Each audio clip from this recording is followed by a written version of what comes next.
ব্যক্তিকে দুজক থেকে উঠানো হবে। দুজক থেকে উঠানোর কারণ জিজ্ঞাসা করা হবে, আমাকে কেন দুজক থেকে উঠানো হলো, কারণটা কি? আমি তো দুজকি, আমার আমল বলে আমি দুজকি, কেন উঠানো হলো?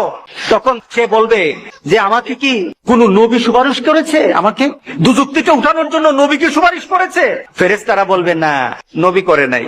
কে করেছে? কোন আল্লাহওয়ালা ব্যক্তি, কোন দিনদার ব্যক্তি, আপনার পছন্দের মানুষ কেউ আমার জন্য সুপারিশ করেছে? তো না, সেও করে নাই। তাহলে কি আমার মা বাবা? না, তোমার মা বাবা না। তোমার পরিবার পরিজন? না না, তোমার পরিবার পরিজন না।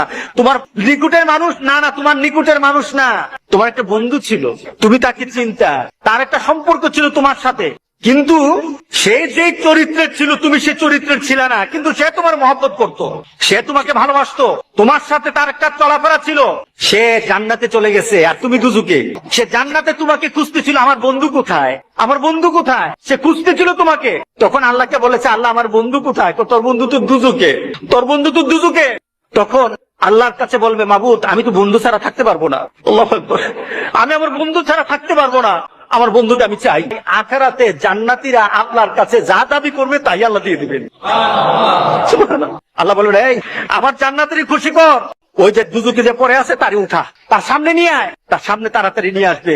তখন ফেরেশতাদেরকে বলবে, আমাকে কে আনলো, কে আনলো? সে প্রশ্ন করবে, আমাকে কে আনলো?